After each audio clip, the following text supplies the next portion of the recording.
नमस्कार, बहुत स्वागत है आपका। आपके साथ मैं हूं मृदुल शर्मा। आप देख रहे हैं आपकी आवाज। आपकी आवाज में आज बात करेंगे उन माफियाओं की जिन्हें प्रशासन का कोई डर नहीं है, जिन्हें सरकार की चेतावनी से कोई फर्क नहीं पड़ता, जो ना तो कार्रवाई से डरते हैं और ना ही वारदात को अंजाम देने से। और अगर कोई उनकी असलियत को सामने लाने की कोशिश करता है तो वो उसे रास्ते से हटाना भी जानते हैं। विदिशा के मुरवास गांव की घटना के बाद शासन और प्रशासन सवालों के घेरे में आ गया है। पुलिस ने 4 आरोपियों को गिरफ्तार तो कर लिया है, तो इधर बीजेपी के विधायक ही सड़कों पर प्रदर्शन कर रहे हैं। अपनों के हमलों के बाद कांग्रेस ने भी शिवराज सरकार को जमकर घेरा है। अब सवाल यही है कि प्रदेश से माफियाओं की छुट्टी आखिर कब होगी। एक खास पैनल हमारे साथ जुड़ेगा, उनसे हम सवाल पूछेंगे। उससे पहले आप पूरा मामला क्या है इस रिपोर्ट में समझिए।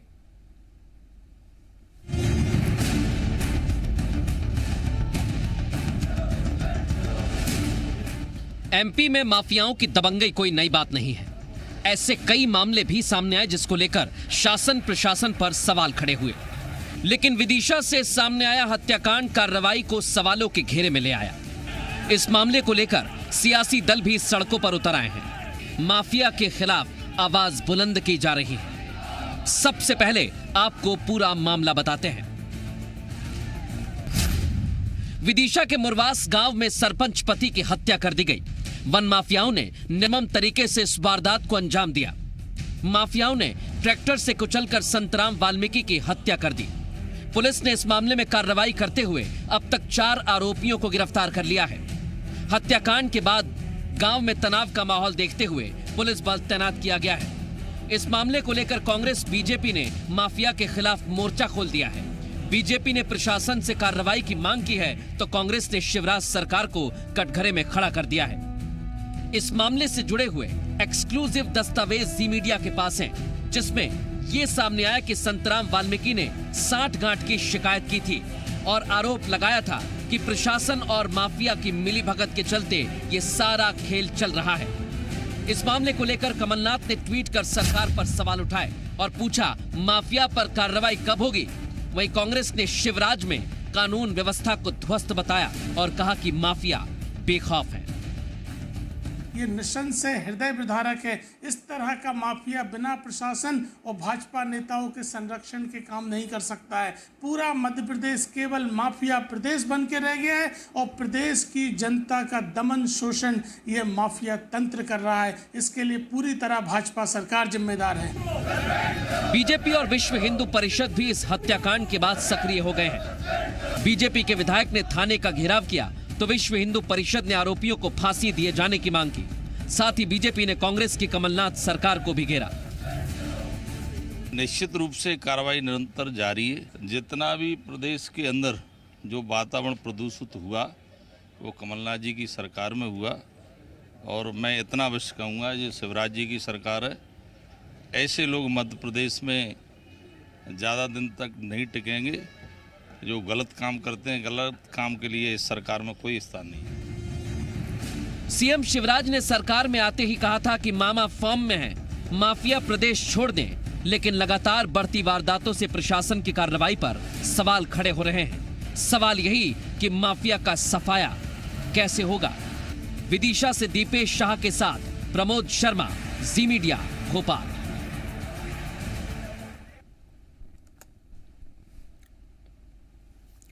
और खास मेहमान इस समय हमारे साथ जुड़ चुके हैं। उमाकांत शर्मा विधायक है भारतीय जनता पार्टी के, हमारे साथ जुड़ गए हैं कांग्रेस का पक्ष रखने के लिए। थोड़ी देर बाद शशांक भार्गव कांग्रेस के विधायक हमारे साथ जुड़ेंगे। आशीष व्यास वरिष्ठ पत्रकार के तौर पर इस समय हमारे साथ जुड़ गए हैं। आपका स्वागत है आपकी आवाज में। सबसे पहले उमाकांत जी, मैं आपके पास आ रहा हूं। आप ही वो जनप्रतिनिधि हैं जो इस घटना के बाद कार्यकर्ताओं के साथ, आम जनता के साथ सड़कों पर उतरे, सवाल पूछा आपने, पुलिस प्रशासन पर भी आपने दबाव बनाया कि कार्रवाई की जाए। लेकिन मुख्यमंत्री कहते हैं कि वो फॉर्म में है, मामा फॉर्म में है, माफिया प्रदेश से भागेंगे, माफिया प्रदेश छोड़ दें। लेकिन विदिशा की स्थिति आप खुद जानते हैं, ऐसा क्यों हो रहा है? आदरणीय, मैं स्पष्ट रूप से यहाँ कहना चाहता हूँ, मुरवासवासी सरपंच पति वाल्मीकि समाज के समाज सेवी हिंदू समाज के नेतृत्व करने वाले श्री संतराम जी एक बहुत ही व्यवहारिक, सामाजिक, जागरूक नेता थे और उनकी जो दुखद विभत्स नृशंस हत्या की गई है, सबसे पहले मैं उन्हें श्रद्धांजलि अर्पित करता हूं। दोषियों पे कठोर से कठोर कार्रवाई की मांग करता हूं। आपने अभी विषय रखा था कमलनाथ जी टिप्पणी कर रहे हैं, ये मेरा पत्र है, विधानसभा का उत्तर है। इसमें मैं चाहूंगा कि आप दिखाएं हमें वो, और आपको हम फुल फ्रेम दिखाएंगे। जी जी जी, देखिए। इसमें आपने क्या सवाल पूछा था उमाकांत जी? मैंने सवाल पूछा था इन्हीं जगह पर कौन कौन का कब्जा है और उसके लिए आपके द्वारा कब्जा हटाने की, अतिक्रमण हटाने की जो माफियाओं द्वारा किया गया है, बहुत लंबा प्रश्न था मेरा, और उसका उत्तर तत्कालीन वन मंत्री उमंग सिंगार ने दिया कि हमारी बात को स्वीकार किया और उत्तर दिया कि हम निरंतर देखरेख करते हैं और अतिक्रमण हटा दिया गया है। ये लाइन आप पर जरा पढ़ा करके दिखा दीजिए। बिल्कुल, हम आपको फुल फ्रेम लेते हैं और इसमें जवाब दिया गया कि हमने कार्रवाई की, ऐसा आपको जवाब मिला था। हटा दिया। ये 17/7 जब उमाकांत जी विधानसभा में कहा गया कि अतिक्रमण को हटा दिया गया है, फिर वहां पर क्यों विवाद हुआ? मैं वही कह रहा हूं, जब विधानसभा में यह बात कही गई कि विवाद जो है वो कमलनाथ की सरकार में उमंग सिंगार द्वारा विधानसभा में जो उत्तर दिया गया वो झूठा था, उसके लिए उन्होंने कोई प्रयास नहीं किए, विधानसभा को गुमराह कर दिया। ये वन माफिया पूरा लटेरी क्षेत्र में हजारों बीघा जमीन पर वन विकास निगम की जो कब्जा करे हुए है, ये कांग्रेस नेताओं का संरक्षण प्राप्त है, ये दिग्विजय सिंह जी का संरक्षण प्राप्त है, लक्ष्मण सिंह जी का संरक्षण प्राप्त है उस समय। और ऐसा मेरा एक सवाल है उमाकांत जी, मैं आपकी बात को थोड़ी देर के लिए मान लेता हूं कि कांग्रेस नेताओं का समर्थन प्राप्त है, लेकिन कमलनाथ से जो सरकार 15 महीने रही वो अब चली गई है और मध्य प्रदेश में आपकी पार्टी की सरकार है और मुख्यमंत्री कहते हैं मामा फॉर्म में है, तो ये फॉर्म दिख क्यों नहीं रहा है? मैंने इस संबंध में और भी अभी बीच में विधानसभा हुई उस समय प्रश्न रखा था, ध्यानाकर्षण लगाया था, मेरे पास ये डेट बाय डेट मैं वही कह रहा हूं ना, जानकारी है। लेकिन क्योंकि कोरोना काल आ गया और उस तरफ लोगों का ध्यान नहीं गया, इस कारण से वैसे ही हमारे अभी कलेक्टर महोदय ने निर्देश दिए थे कि ये 16 मार्च तक अतिक्रमण हट जाना चाहिए। मुझे लगता है कांग्रेस के नेताओं ने सिरोही लटेरी विधानसभा क्षेत्र में सांप्रदायिक उन्माद फैलाने के लिए उन वन माफियाओं के माध्यम से हमारे हिंदू समाज के नेता संत राम जी, दलित समाज के नेता संत राम जी की जानबूझ के हत्या कराई है। ठीक है, मैं आपके पास लौट रहा हूं, थोड़ी देर में कांग्रेस के भी मेहमान हमारे साथ जुड़ेंगे, उनसे भी मैं सवाल करूंगा। आशीष व्यास जी हैं, उनसे एक छोटा कमेंट मैं जरूर लेना चाहूंगा। जो आरोप उमाकांत जी लगा रहे हैं, आशीष जी आपको लगता है कि इसमें सियासत बहुत ज्यादा हद तक हमें दिखाई दे रही है? क्योंकि आप देखिए कांग्रेस को लेकर भी कहा जा रहा है, कांग्रेस को लेकर यह कहा जा रहा है कि कांग्रेस के नेताओं का हाथ है इसमें। कहिए आशीष जी। शशांक भार्गव भी हमारे साथ आ गए। निश्चित रूप से कोई संदेह इसमें नहीं होना चाहिए कि राजनीति ये नहीं, इस तरह का जब भी कोई मसला सामने आएगा तो खुल के सियासत होगी। मसला इस रूप में ज़्यादा देखा जाना चाहिए कि राजनीति अपनी जगह है, लेकिन जिस जोर शोर से सरकार इस बात का ढोल पीट रही है कि माफियाओं के खिलाफ हम निर्णायक मुहिम चला रहे हैं, तो सवाल ये जरूर पूछा जाना चाहिए कि ग्राउंड जीरो पे उसका असर कम क्यों दिखाई दे रहा है, या कब तक इस तरह की लापरवाही सामने आएगी। प्रशासनिक इच्छा शक्ति अपनी जगह है, लेकिन राजनीतिक रूप से जब तक इस तरह के निर्णय या विवाद होते रहेंगे, मुझे व्यक्तिगत रूप से नहीं लगता कि कोई निर्णायक पहल सामने आएगी। तो इसमें राजनीति से ज़्यादा जरूरी ये देखा जाना चाहिए, इसमें सियासत का एंगल हो, प्रशासनिक एंगल हो, कि जहाँ भी जो लापरवाही हो रही है उन खामियों को जिम्मेदारों के खाते में दर्ज किया जाना चाहिए, और जो भी इस तरह की कानून व्यवस्था के चेहरे को खरोचने वाले लोग हैं उनको हर हाल में तत्काल खदेड़ा जाना चाहिए। अब एक बहुत महत्वपूर्ण चीज मैं बताने वाला हूं, ध्यान से सुनिएगा। शशांक जी आप हमारे साथ जुड़ गए हैं। संतराम वाल्मीकि जिसकी हत्या हुई है वो लगातार शिकायत करता है एक मामले को लेकर, और वो दस्तावेज भी हमारे साथ है, वो दस्तावेज भी हमारे पास है। उसमें एक बहुत बड़ा खुलासा किया गया। यह बताया गया कि माफिया और प्रशासन के अंदर मिली भगत थी, सांठगांठ थी और इसी तरीके से काम हो रहा था। शिकायत की तो कार्रवाई नहीं हुई। आप भी क्षेत्र के जनप्रतिनिधि हैं, साथ में उमाकांत जी भी बैठे हुए हैं। उन्होंने सीधे आपकी सरकार के दौरान जो गतिविधियां घटी उसको कटघरे में खड़ा किया और विधानसभा का प्रश्न भी दिखाया कि मैंने सवाल किया लेकिन जवाब मिला, अतिक्रमण हटा दिया, लेकिन ऐसा हुआ नहीं। तो क्या वहां पर प्रशासन की मिलीभगत थी शशांक जी?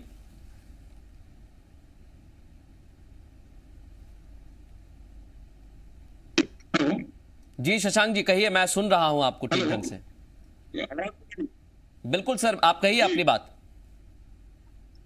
विदिशा जिले की तहसील लटेरी के मुरवास थाने में जो सरपंच पति संतराम की हत्या हुई है, मैं उसके लिए पहले तो खेद प्रकट करता हूं। जैसा कि आपने बताया कि वन विभाग का माफिया फकीर मोहम्मद के और उसके 4 लड़कों ने मिलकर ट्रैक्टर चढ़ाकर ब्लेड से उसकी मार कर हत्या की। लेकिन हमारे भारतीय जनता पार्टी के नेता लगातार ये कह रहे हैं कि हम माफियाओं के खिलाफ कार्रवाई कर रहे हैं और सत्ता पक्ष के विधायक, मेरे साथी आदरणीय विधायक जी स्वयं धरने पर बैठते हैं और विदिशा में कुछ लोग आज ज्ञापन देकर अपनी ही सरकार के खिलाफ ये प्रश्न उपस्थित करते हैं कि उनकी सरकार के द्वारा कार्रवाई जो हो रही है वो अपूर्ण है। मेरे द्वारा प्रश्न लगाया गया वन विभाग में कि लटेरी तहसील और विदिशा जिले के कितने लोगों के पास अवैध रूप से वन विभाग की भूमि है। सरकार का जवाब ये आया कि पूरे विदिशा जिले में अवैध वन की भूमि पर कोई कब्जा नहीं है। मात्र 1337 लोगों को पट्टे दिए गए हैं, 1409 लोगों को और आदिवासी हरिजनों को पट्टे देना बाकी है और कोई भी कब्जा नहीं। लेकिन ये झूठी जानकारी सभा में मुझे दी गई। मैं वही क्लियर करना चाहता हूं शशांक जी, मैं आपको बीच में रोक रहा हूं। आप थोड़ी देर पहले अगर हमारे साथ जुड़े हुए थे तो उमाकांत जी ने भी यही कहा। उन्होंने कहा जब मैंने तत्कालीन वन मंत्री उमंग सिंघार से सवाल पूछा तो उन्होंने भी हमें गलत जानकारी दी। अभी आप कह रहे हैं कि गलत जानकारी आपको दी गई। तो ये खेल क्यों चल रहा है? ये दोनों सरकारें क्या करना चाहती हैं? मैं उमाकांत जी और आपसे दोनों से पूछना चाहता हूं। मैं अभी विधानसभा के सत्र के सवाल के जवाब में मैं बता रहा हूं आपको। मेरे पास यहाँ पास उमाकांत जी एक सेकंड में आ रहा हूं आपके पास। हाँ कहिए शशांक जी। और उमाकांत जी की बात का जो सवाल है, मैं सुन रहा था कि लक्ष्मण सिंह जी और दिग्विजय सिंह जी ये रोने 2003 के पहले के गा रहे हैं और आज की सरकार क्या कर रही है। 15 साल आप इस सरकार के नुमाइंदे रहे, 15 साल मुख्यमंत्री रहे माननीय शिवराज जी, वो युद्ध कर रहे हैं। नहीं सर, मैं देखिए आपसे और इसके बाद शशांक जी देखिए आप सरकार में थे, तब भी समस्या थी। सुनिए तो मेरी बात, आप सरकार में थे तब भी समस्या थी। ये सरकार बदल गई, समस्या अभी भी जस की तस बनी हुई है। मेरा मूल सवाल ये, शशांक भार्गव जी की पार्टी या उमाकांत जी की पार्टी समस्या को दूर करे, हमें कोई फर्क नहीं पड़ता, लेकिन किसी की जान नहीं जानी चाहिए। अगर माफिया सक्रिय हैं तो वो किसी की सरकार में भी जाएं, लेकिन वो जाने चाहिए। उमाकांत जी, शशांक जी कह रहे हैं कि हमने जब सवाल किया तो हमें भी यही बताया गया। तो माफिया क्या पेड़ के पीछे छिप जाते हैं सर? कहां चले जाते हैं? मुख्यमंत्री जी बड़े संवेदनशील है, पूरे प्रदेश में। एक सेकंड भार्गव जी, मैं बताना चाहता हूं कि बन्ने बेलदार ने वन भूमि पे अतिक्रमण किया था। अभी 3 महीने पहले उसके मकान सहित भूमि को नेस्त नाबूद कर दिया गया और आज वो व्यक्ति जेल में है। ये शिवराज सिंह जी चौहान ने किया है। तो ये व्यक्ति उमाकांत जी मैं वही कह रहा हूँ के साथ फोटो खड़े हुए हैं। ये बन्ने बेलदार के गोवर्धन उपाध्याय उमाकांत जी मसर्रत साहिब कांग्रेस की जो भाजपा प्रत्याशी थी उनका कार्यक्रम बन्ने बेलदार के यहाँ हुआ। ये सब लोग गुंडों को, माफिया को शरण देते हैं, उन्हें बढ़ावा देते हैं। तो आप पकड़िए ना उमाकांत जी, आपकी सरकार है, आप जनप्रतिनिधि हैं वहां के। कोई बड़ा हादसा कांग्रेस प्रदेश स्तर पे अमन चैन। उमाकांत जी आप वहां के जनप्रतिनिधि हैं, पकड़िए ना जाकर। आप प्रशासन के पास जाकर थाने पर घेराव करते हैं, लेकिन मजाल है कि आप कहते हैं कि वहां पर कार्रवाई हो। उमाकांत जी मेरी बात तो सुनिए, कार्रवाई करवा रहे थे, आपने धरना दिया, बहुत अच्छी बात है, मैं उसके लिए आपको बधाई देता हूं, लेकिन सवाल यह कि आपके धरने से क्या फायदा हुआ? क्या माफिया अभी तक गिरफ्तार हो गए? वहां हिंदुओं के दरवाजे बंद थे, उस व्यक्ति के घर कोई जाने वाला नहीं था, सबसे पहले मैं पहुंचने वाला व्यक्ति हूं। अच्छी बात है ना सर, लेकिन क्या माफिया गिरफ्तार हो गए? शशांक भार्गव जी कुछ कह रहे हैं आपकी बात पर, उसके बाद आशीष जी आ रहा हूं आपके पास। कहिए भार्गव जी, एक मिनट सुनिए उमाकांत जी, सुनिए कुछ कह रहे हैं, कुछ कह रहे हैं शशांक भार्गव, आपकी विधानसभा से आते हैं, कुछ कहना चाहते हैं।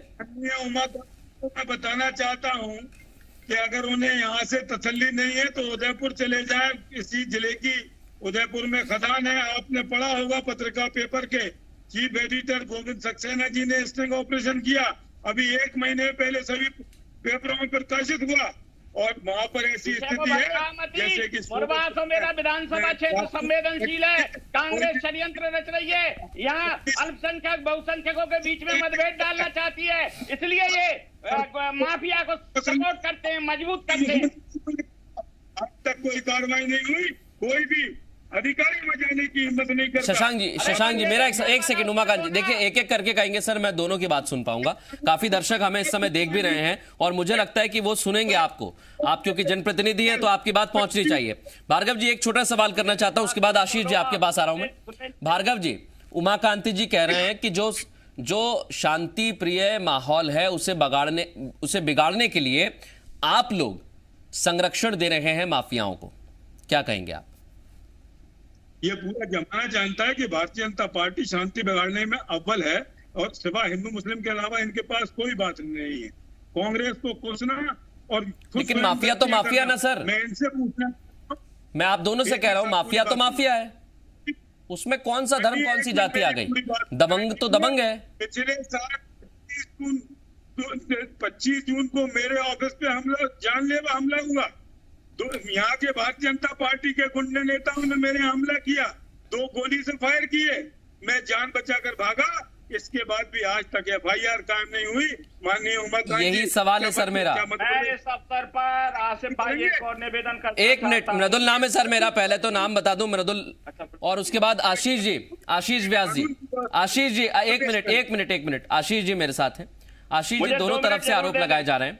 अब मेरा मूल सवाल यही है कि अगर माफिया तब विधानसभा में बताया गया खत्म हो गए, अब भी विधानसभा में बताया जा रहा है कि सारा मामला सुलझ गया, तो ये माफिया क्या कहां से पैदा हो रहे हैं?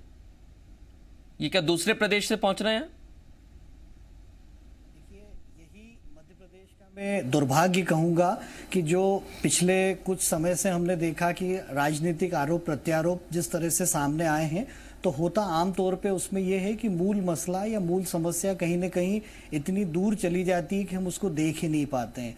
यहाँ चिंता का दूसरा पहलू ये होना चाहिए कि अब तक छोटे बड़े अपराध अगर मध्य प्रदेश में होते थे तो उनका दायरा प्रादेशिक स्तर पे होता था, लेकिन पिछले दिनों में जब से मुख्यमंत्री शिवराज सिंह चौहान ने एक अलग एग्रेशन के साथ में माफियाओं के खिलाफ खुली लड़ाई छेड़ी है, तो कहीं ना कहीं मध्य प्रदेश के बाहर भी देश के दूसरे राज्य इस चीज को समझने लगते हैं कि मध्य प्रदेश ऐसा कौन सा रोल मॉडल हमारे सामने लाना चाहता है।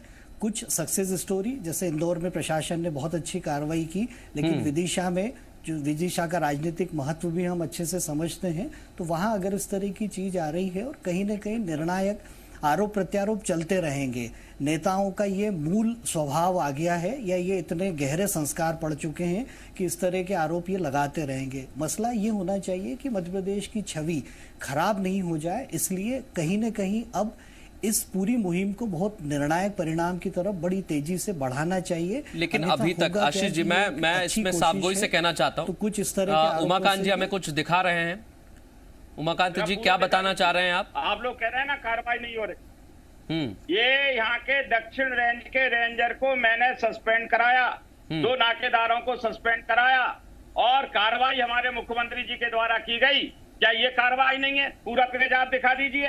और इस व्यक्ति को निलंबित करके यहाँ से हटवाया गया कि वन का अतिक्रमण नहीं रोक पा रहा था। इसके अलावा उमाकांत जी आपने हटवा दिया उमाकांत जी, लेकिन आपके हटवाने के बाद भी माफियाओं पर लगाम कस पाई क्या? मेरा बहुत छोटा सा नहीं, आप बताइए ना। आपके अखबार की कटिंग को मैंने देख लिया, आपने कहा कि आपने हटवा दिया, मैंने मान लिया हटवा दिया। आप मुझे बताइए क्या माफिया इससे डर गए? माफिया इस कार्रवाई से डर गए? इसमें वन उपज निगम, मेरा सवाल का जवाब आप दीजिए। माफिया क्या इस कार्रवाई से डर गए? क्या माफिया इस प्रदेश को छोड़कर भाग गए? क्या माफिया इस प्रदेश को छोड़कर भाग गए? उनकी छुट्टी हो गई, वो जमीन के अंदर गड़ गए 10 फीट। ये लोग माफियाओं से मिले हुए हैं। मैं प्रशासन से आपके माध्यम से भी मांग करता हूं, इनको निलंबित करके प्रदेश स्तरीय उच्च स्तरीय टीम से जांच करा ली जाए। पहली बात तो ये सर, प्रशासनिक अधिकारी निलंबित हो सकते हैं, लेकिन माफिया को निलंबित नहीं किया जा सकता। उन पर कार्रवाई होनी चाहिए। वो जहां पर भी बैठे हुए छिपे हुए, उनको बाहर निकालना पड़ेगा सर आपको। शशांक भार्गव जी, ये इनको संरक्षण दे रहे हैं। एक मिनट, आपने जो नाम लिया उस पर कहना चाह रहे हैं भार्गव जी कुछ, जो आपने नाम लिए कहिए भार्गव जी। मैं कह रहा हूं कि पिछले 1 साल से सत्ता भारतीय जनता पार्टी ने हथियाई, ये पूरा जमाना जानता है। 25/6 को मेरे यहाँ हमला हुआ, आज तक मेरी रिपोर्ट पर कायमी नहीं हुई। क्या ये कानून व्यवस्था है? यहाँ पर क्यों नहीं हुई सर? इसका कारण क्या जान सकता हूं मैं? सर कार्रवाई क्यों नहीं हो पाई? आपने प्रशासन से बात की होगी, आप खुद एक जनप्रतिनिधि हैं, क्यों कार्रवाई नहीं हो पाई? जी, वो तो बता रहे कि वन रक्षक को सस्पेंड कर दिया, फिर आपके मामले में क्यों कार्रवाई नहीं हुई? वन रक्षक को सस्पेंड, एक बात बता रहा हूं आपको कि मेरी रिपोर्ट पे कार्रवाई नहीं हुई। खामखेड़ा में एक पुलिस इंस्पेक्टर को मां बहन की गालियां दी गई भारतीय जनता पार्टी के नेता द्वारा, उसकी वर्दी उतारने की बात कही और इसके बाद उसी को सस्पेंड कर दिया गया। ये हालत है। जिले में नशा बिक रहा है, इस विदिशा जिले में नेताओं के संरक्षण में लकड़ी और जुआ चल रहा है। हर बात की जानकारी हमारे उमाकांत जी को है, लेकिन इसके बाद ये सिर्फ आरोप की बात कर रहे हैं। मैं एक बात कहना चाहूंगा यहाँ पर, देखिए उमाकांत जी और शशांक जी, आप दोनों को जनता ने चुनकर भेजा हुआ है। अब सवाल यही है कि आप दोनों जमीनी स्थिति को बेहतर जानते हैं और विदिशा की जनता जानती है, लेकिन ये विदिशा की घटना पूरे प्रदेश के लिए इसलिए बड़ी घटना है क्योंकि जिन माफियाओं को खत्म करने की बात की जा रही है, वो माफिया खुलेआम प्रशासन को, शासन को चुनौती दे रहे हैं। और मेरा सवाल यही है कि जो चुनौती दे रहे हैं उन पर कार्रवाई कब की जाएगी, उनकी प्रदेश से छुट्टी कब होगी? बहुत शुक्रिया आप सभी मेहमानों का इस खास चर्चा में शामिल होने के लिए।